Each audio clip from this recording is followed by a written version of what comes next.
I want to speak on a different topic at this point, Mr. President. As I walked into the Capitol, I took a look around and saw something that I'd been waiting for. Families were walking across the parking lot right in front of the Capitol, enjoying themselves. Children were out in the grass, running around. People were crowding together to snap selfies. That used to be so routine around here, but since January 6th, it's not been the case. Behind all of these families visiting their nation's Capitol building was this beautiful dome of the Capitol, majestic, unobstructed, for the first time in 6 months. Over the weekend, Capitol workers removed the remaining metal fencing and concrete barriers that have surrounded this building since the mob attack on January 6th.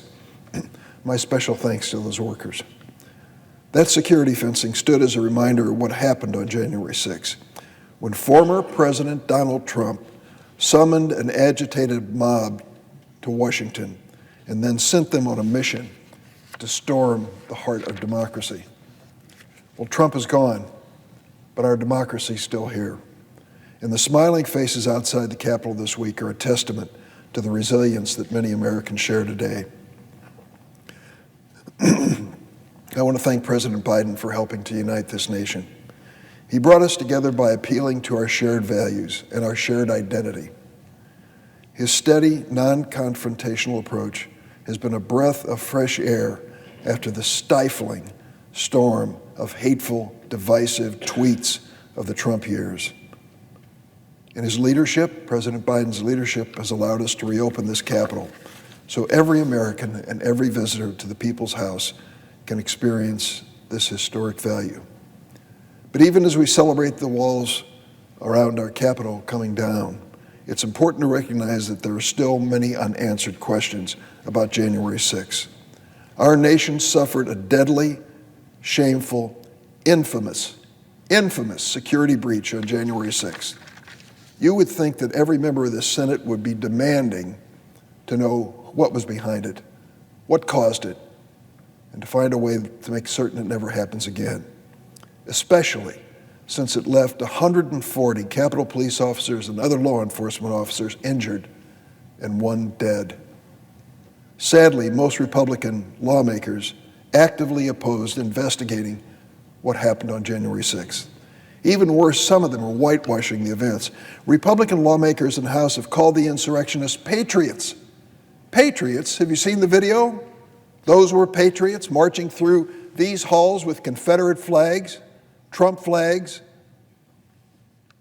One House member who helped barricade the House doors to protect himself from this mob now calls the insurrectionists, quote, a normal tourist visit.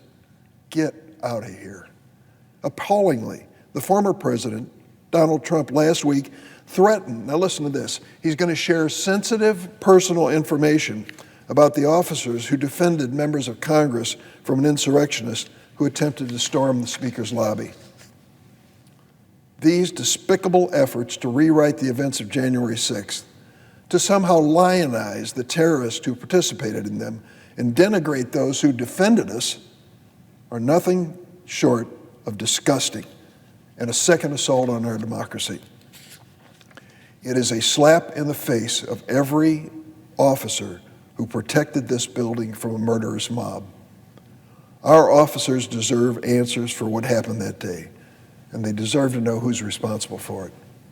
More than 535 people have already been arrested for their involvement in that insurrection, and many of them have ties to white supremacist and domestic terrorist organizations. How did these far-right fringe groups plan their attack on our democracy? Who helped them?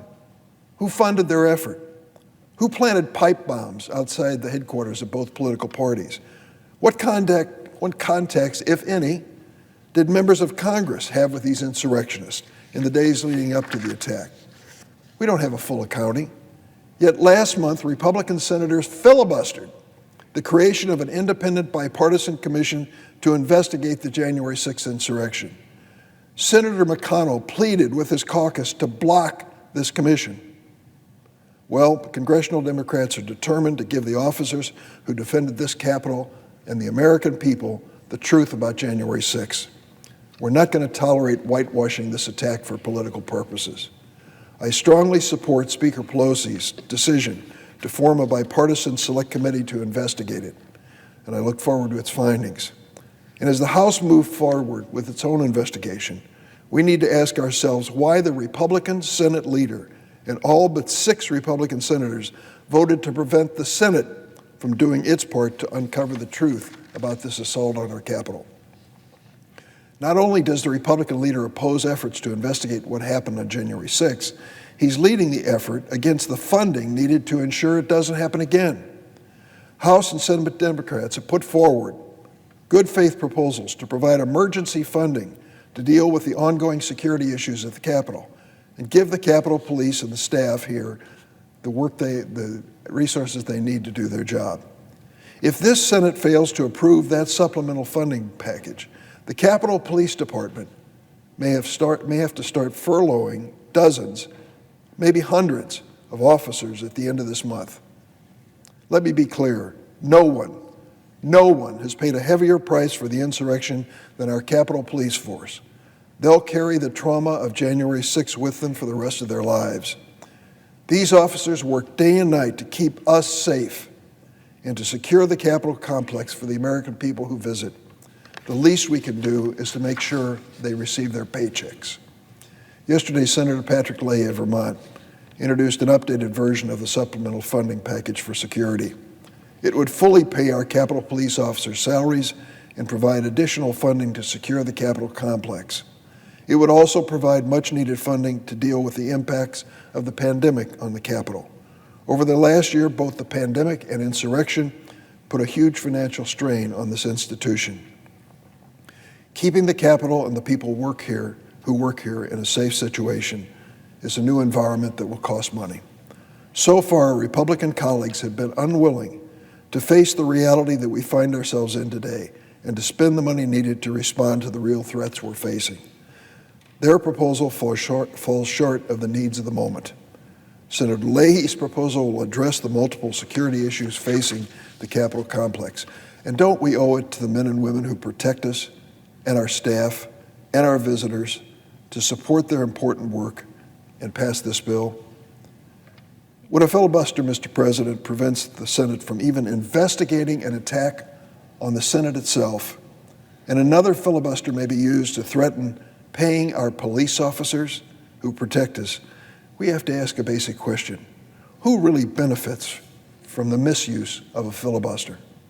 Does the current overuse and misuse of this filibuster benefit our democracy? Absolutely not. The Republican leader has used the filibuster in a way never seen in the history of the Senate to prevent us from even starting debate on legislation that would make it easier for Americans to vote. You know that, Mr. President, better than anyone, because your state of Georgia is going through that debate this very moment. Does the filibuster in its current form actually benefit America? How could it? Last month, Senator McConnell used the filibuster to block this body from taking up equal pay legislation, preventing employers from discriminating against women in the marketplace and workplace. It's one of the many policies supported by a broad majority of American people of both political parties. Unfortunately, those ideas, as good as they are, as popular as they are, as needed as they are dead on arrival in the Senate thanks to Senator McConnell and his filibuster. So again, I ask, what benefits do we derive from grinding our government to a halt? It's a small club that benefits. You know who's in it? The wealthiest individuals and the richest corporations. The elites are the only people who benefit from our broken political system. It stops progress altogether. The framers of the Constitution never intended for one half of one branch of government to be equipped with a kill switch that any senator can push to avoid honest debate. The filibuster as it's used today doesn't promote bipartisanship. It is preventing bipartisan progress. As I said, the proposal to form an independent commission to investigate the January 6th insurrection had broad bipartisan support in the Senate. 6 Republican colleagues had the courage to stand up and join all the Democrats in calling for this January 6th commission. But a minority of senators all Republican, refused. This is not how our legislative process is supposed to function. Our nation's founder wanted to give each senator a voice, not a veto, over every piece of legislation. That's how the filibuster is being misused today.